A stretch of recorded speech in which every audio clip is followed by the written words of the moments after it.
Thank you for tuning in. You are listening to the Beyond 50 radio program. I'm your host, Daniel Davis. Today, joining us on the Beyond 50 radio program today is our guest, Raphael Kushner, and he is the author of a book titled The One Thing Holding You Back. So that's what it is. We want to discover what that is, that one thing that's keeping us from just basically being engaged and living. And I'd like to welcome to our program Raphael Kushner. And Raphael, how are you doing today? I'm doing great. Thanks for having me. Now, I happened to catch an article about you, and it was in the New Connections magazine, which I pick up every once in a while, and every once in a while they have something really good. And it was interesting because it was about a month ago that we did a program about two guests that were on our program about emotional healing, and that they had actually been dealing with emotional loss and recovery for over 30 years.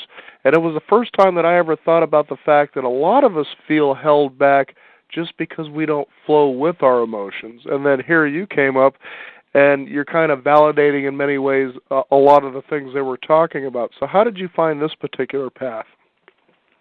Well, I guess it was the school of hard knocks and the classic dark night of the soul, because I was a person who got through most of my life being able to think my way out of any problem, figure it out, analyze it, find a solution. And then when I was in my 30s, everything fell apart in my life, and I felt like for the first time I had problems that I couldn't solve. The same powers of thinking and analysis that had got me through before weren't even applicable, let alone helpful, in that situation that I was in. And so I was open to new possibilities, and that's what really allowed me to recognize, first of all, the importance of emotions in our well-being, but also how our brains are wired, or I should say miswired, to put us at odds with ourselves. And that's what got me really excited and started this work I do now with all the books I've written and the talks and workshops that I give, is trying to give people some really simple tools for how to recognize when they're stuck and how to get unstuck quickly and rewire their brains successfully. Mm-hmm. Now, when people actually read your book, The One Thing Holding You Back, what kind of answers do you think they're looking for? Well, I think if you look at that title, it grabs you. You want to know, really? There's only one thing? That's the first part. And then most people think, well, there's probably a lot more than that, but if I could even just get rid of one of them, it would help. So I think that, people are looking to get unstuck in lots of ways in their lives. They're having the same relationship over and over again, or they're finding addictions and compulsions are holding them back, or they feel like they've put a lot of time and energy into changing or improving their careers or their weight, and it seems like no matter what they do, they kind of stay stagnant and stuck. And I think even though people are skeptical and cynical, which is something I totally relate to and understand, there's also a little bit of hope back there, even if it's buried in everybody's mind. Like, wait a minute, it doesn't matter what age I am, it doesn't matter how long I've been stuck, maybe there's something for me. And I think what people really find appealing is that I'm not selling something that, costs a lot of money, or is very complicated, or that you have to learn, or that you have to, believe in as a whole dogma to replace who you already are. These are really practical, simple tools that anybody can use, no matter who they are, no matter how old they are, and you get to start using them right away in your own life, and then also you get to see the results, and therefore your life is a laboratory, and you're not trusting any expert, you're not trusting me, you're watching, it happen right in front of you. It's amazing, too, Raphael, is that we're in a day and age that it seems there is more and more literature and access to tools where we're beginning to understand the science of the brain and how just, for instance, holding back emotionally, if you will, from whatever that loss was, and it could be a loss of a lot of things, a loss of a puppy, you left your friend because your family moved. It could be an actual death in the family, a loss of a job. The losses are just, there are a multitude, but it's interesting how in layers those can kind of build up to cause the kinds of experiences that you're actually having continuously, no matter how hard you try to change. Right. Well, there's an old saying, what you resist persists. Right. And we know that. What's funny about it is that we try to go, okay, I'm not going to resist it anymore, but you find yourself continually doing so. Right. And so in order to really break that cycle, you have to understand what is resistance truly and what do you do to release your resistance. And that's where this work comes in, because what we find is that resistance to anything is really resistance to emotion, to the way that thing makes us feel. If it made us feel good or even just neutral, we wouldn't resist it. We're resisting it because it brings up a bad feeling, something we don't want to feel. And as a matter of fact, what neuroscience has shown us is that the primitive part of our brain that is there to keep us safe at all times actually believes that a challenging emotion like loss or grief or loneliness or jealousy is treated, that the primitive brain treats that emotion the same way it does footsteps in a darkened alley. It can't distinguish between the two, and it actually is wired to believe that those emotions are life-threatening. And so as long as we don't recognize that, and as long as we don't work to change that, we're working with an impaired software system, so to speak, that's been given to us by evolution, which is messy and moves forward in fits and starts. But the amazing thing about human consciousness is that with self-awareness, we can even see that evolutionary glitch and then realize there's a very simple, straightforward way to change it. Mm-hmm. Now, I know that you mentioned in the article an interesting analogy which could be perhaps one of your tools, and that's the analogy of surfing. Explain that. Yeah, well, that is the tool, and I'm happy to explain it because the first thing, to put it in a framework, is that with your primitive brain, the good news is that it updates, meaning that if it thinks something is life-threatening and then you can show it that isn't life-threatening, then it will recognize that, oh, I don't have to shut you down. I don't have to keep you stuck in resistance about this particular challenging emotion.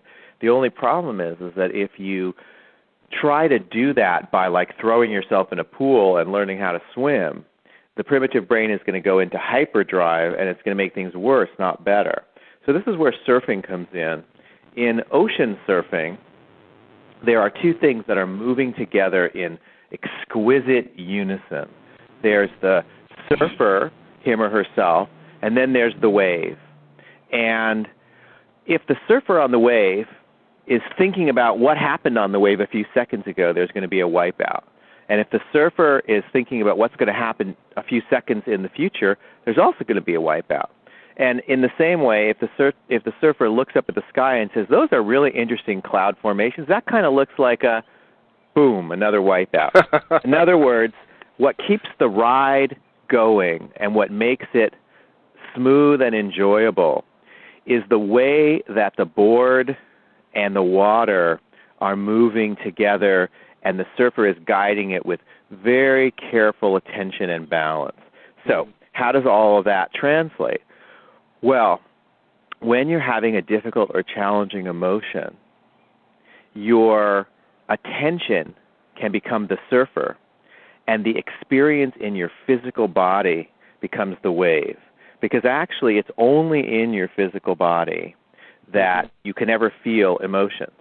And so when you place your attention on the wave without trying to understand it, change it, or make it go away, with your whole intention being, I'm going to be right on it, paying attention to every little micro movement, every little micro sensation, then you are surfing your emotions one little moment at a time in exactly the way that you need, first of all, for the emotion to flow through you as easily and quickly as possible.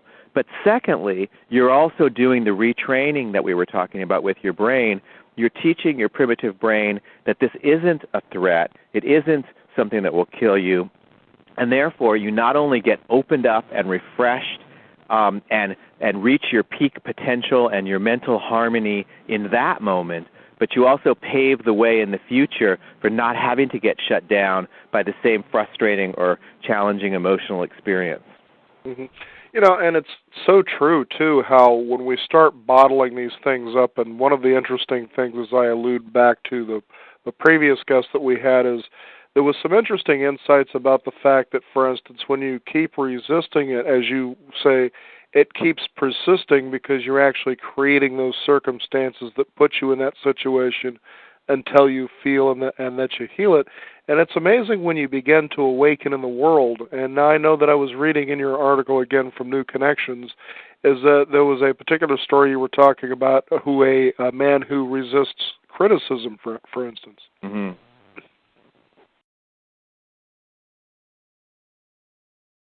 Are you there? Did I lose you? Hold on just a second. It looked like we had just a technical difficulty. We're back. Raphael Kushner joining us here on the Beyond 50 radio program. As I was explaining, it was that piece in your article that you were talking about a man who was resisting criticism, and it's because of that, because of whatever it is. Go ahead and explain that a little bit, because a lot of us seem to face those kinds of things. Well, the main thing is that when you experience an emotion, and then your primitive brain blocks that emotion and doesn't allow you to feel it, or you just choose not to feel it because you don't want to. Sure. Unfortunately, it doesn't go away. It's physical, as I mentioned before. It's neurological. It's biochemical. It remains in your body. And once you won't feel it, it becomes a part of your unconscious. And as a part of your unconscious, it has a lot of different ways to get your attention, because that's all that it wants. Any emotion just wants to be felt. And once it's felt, it will dissipate. Wow. So when emotions can't get your attention, one of the things they do, besides the obvious stress and even illness, is they bring into your life, like magnets from your unconscious, people and situations that will bring up the very same emotion that you vowed not to feel in the first place. So let's just pause there and just let that resonate, because what it tells us is that the source or the cause of every negative or unhelpful pattern in our lives is resisted emotion within us.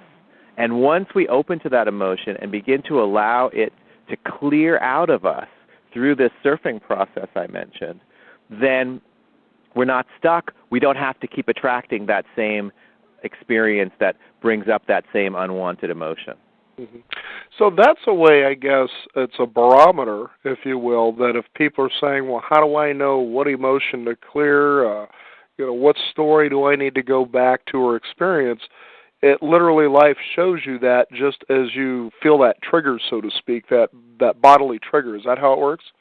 Yeah, that's an important part of it, and there's also a little more to it than that. The first thing is that I always tell people you don't have to worry about the past. Isn't that good news? You don't have to go into therapy and analyze your past for months and months and spend thousands of dollars. Help a therapist make a career.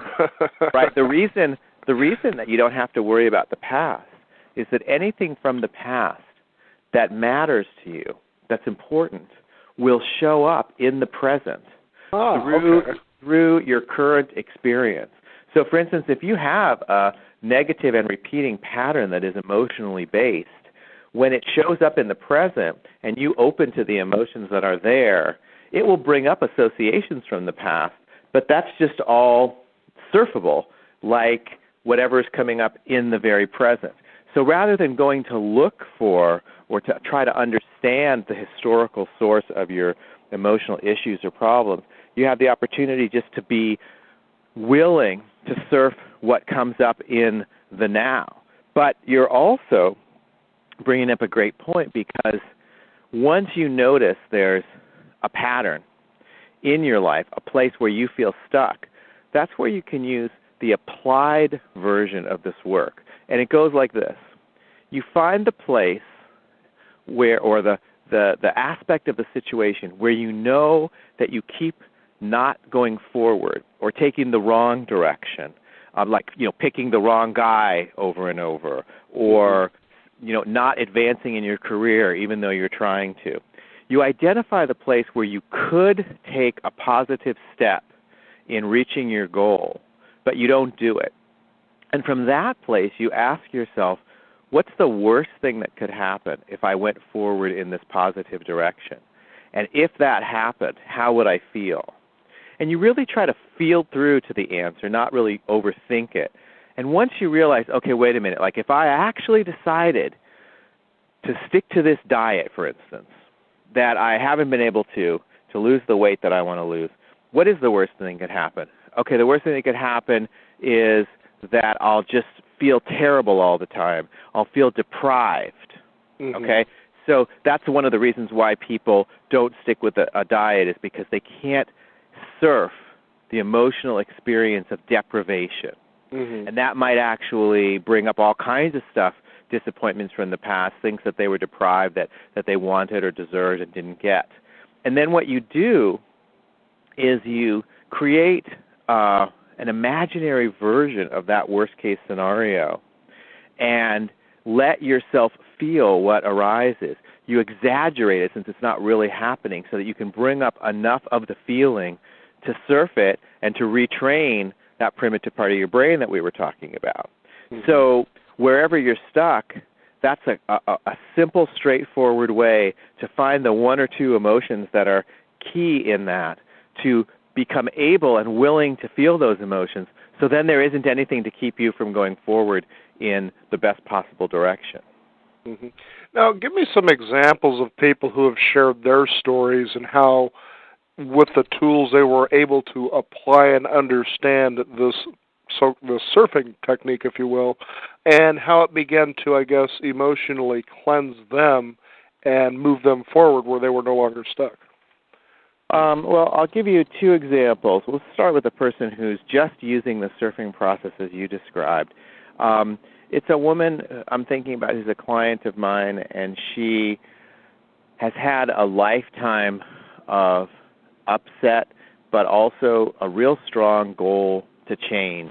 So she's gone to every, personal growth seminar she could find, every kind of therapist and training, and she wasn't really getting anywhere.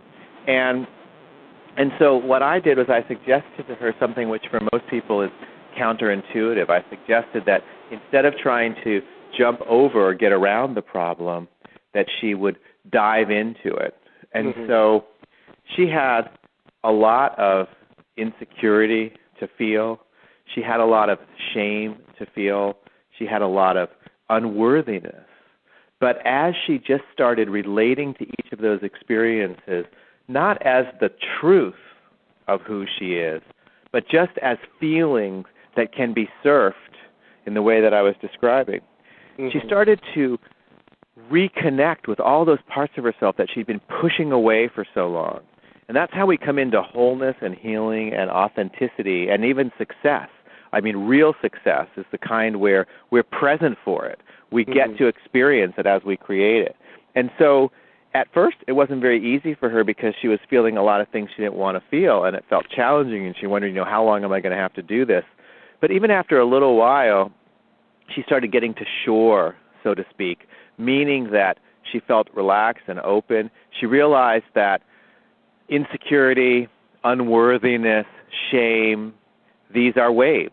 These pass, and that's something you can understand intellectually and not get anywhere. But once you start surfing it and you have the experience, that's what begins to bring you peace and some space and choice around your actions, so you don't have to be stuck in your same old ways. So that's the sort of a quick story about using the basic tool of emotional connection and using that surfing metaphor that we have been talking about to describe it. But there's another person who used the tools that I was just describing about for a specific application. She wanted to, her dream was to be a flower arranger for weddings.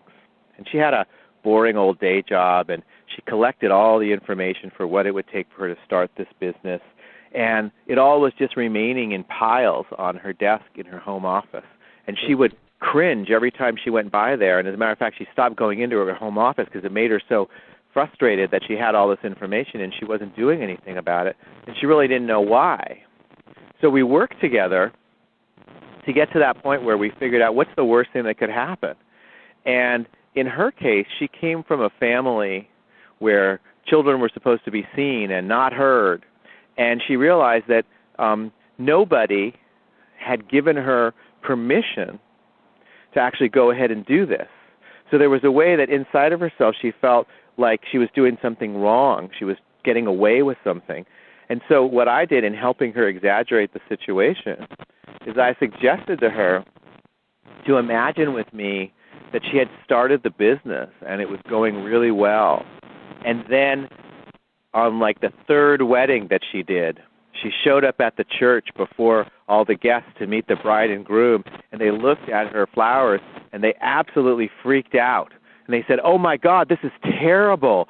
Who ever said you could be a floral arranger? You've ruined the most important day of our life." Boy. Of course, I was amping it up, right? But I said right then, "Now turn your attention to your body and tell me what you feel." And the first thing that she noticed was a band of tightness across her chest. That's what we call the contraction. That's the physical manifestation of what the primitive brain does in that fight or flight response. It shut her down. It literally covered up the feeling so she wouldn't have to feel it. But you can surf that as well. So I asked her to stay with it and just surf the experience of that band of tension.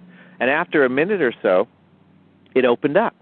And there she was with this raw feeling right in the middle of her chest. And I suggested that she surf it the same way that you and I have been talking about.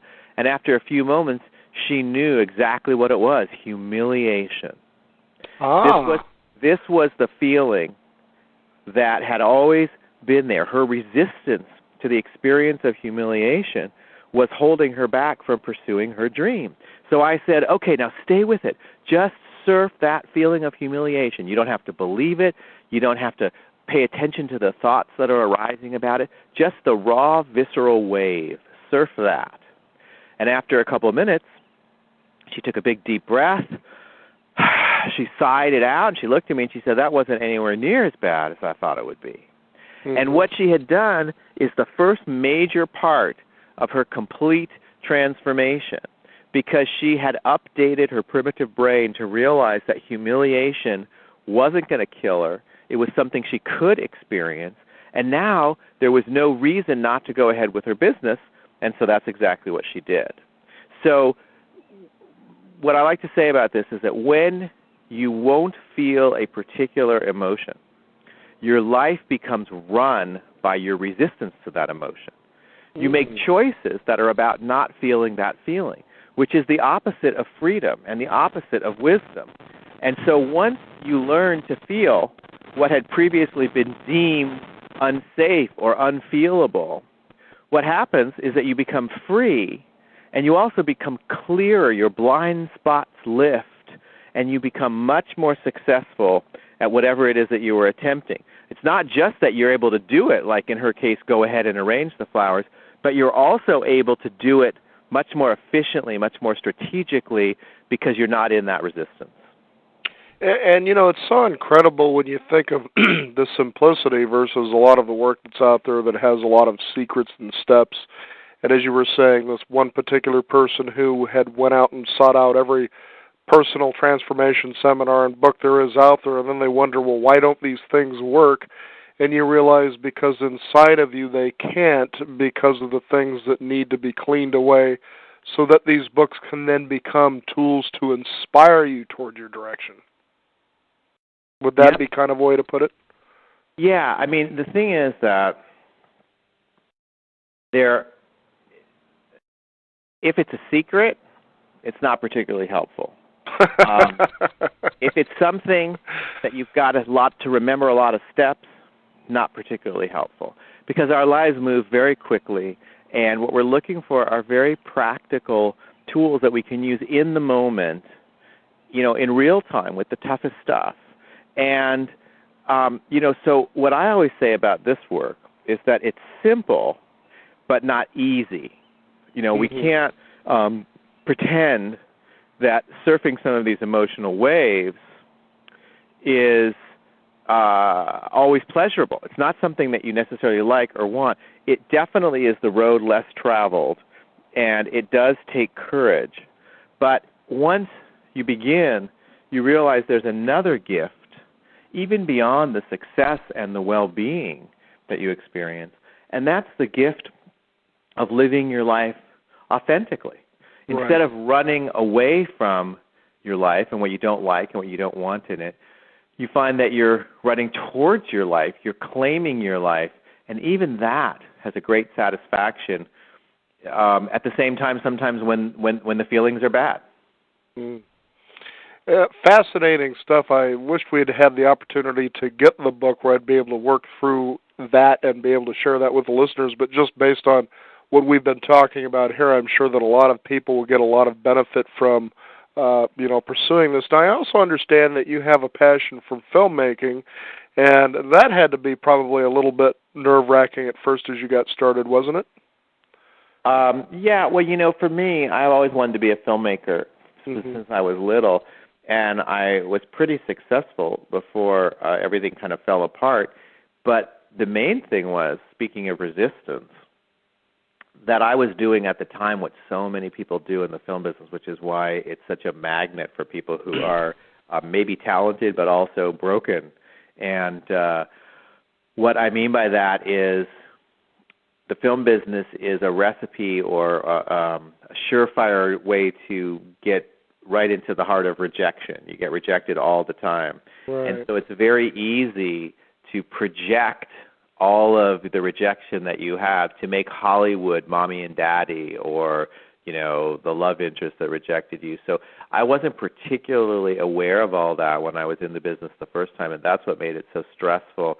And I'll probably go back to making films sometime soon, but it'll be from a completely different mindset.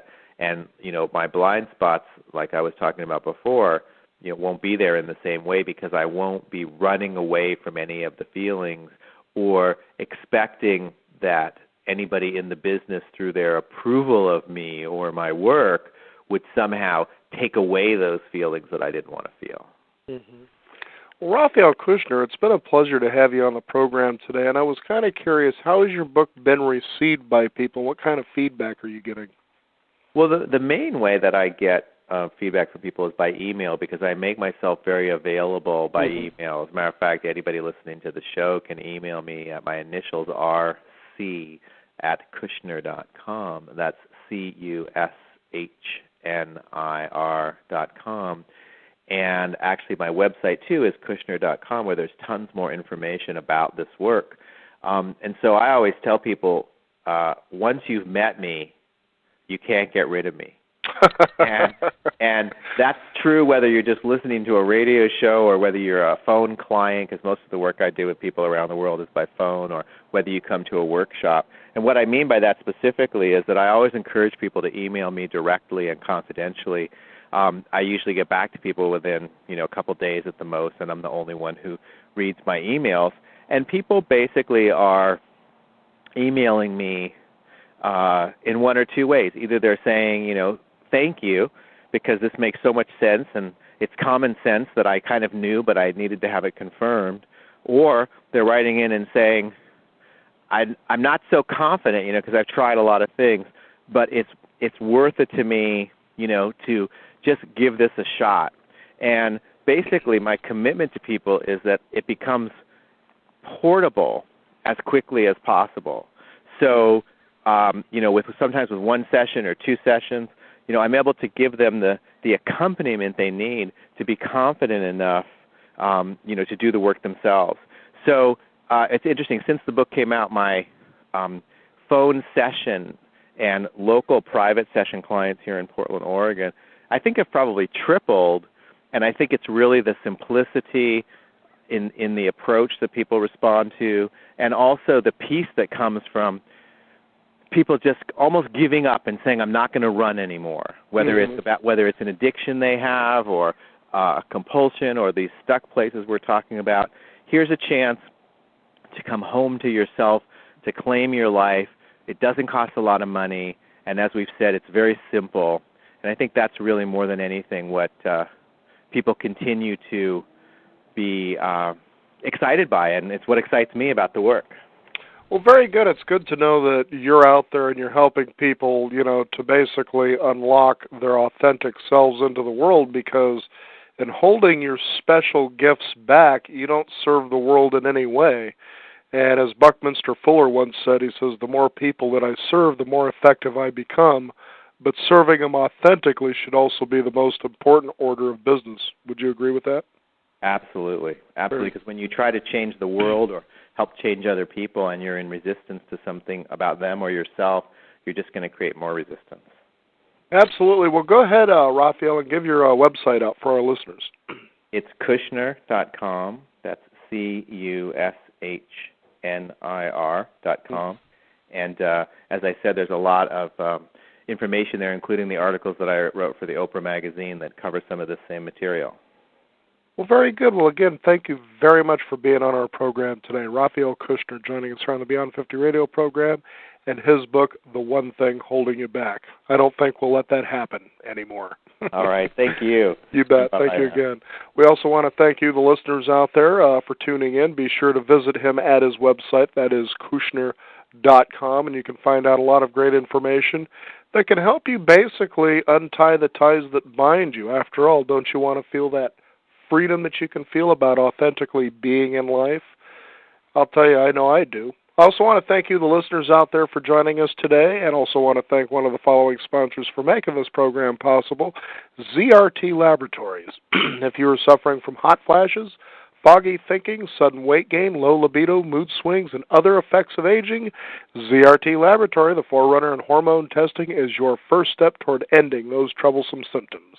Simply visit ZRT Labs online at zrtlab.com to find out how their home collection kits can help and detect and correct hidden hormone imbalances. Let testing be your guide to symptom relief and life-changing solutions that begin with you. And we also want to encourage you that physician's guidance is recommended. Thank you for tuning in. You've been listening to the Beyond 50 radio program. Be sure to visit us at our website at beyond50radio.com. That's the number 50. And sign up for our free weekly newsletter, and also as well visit us at our blog where we all carve all of our shows for your pleasure. Thank you again for tuning in. I'm Daniel Davis, and remember, live your day past halfway.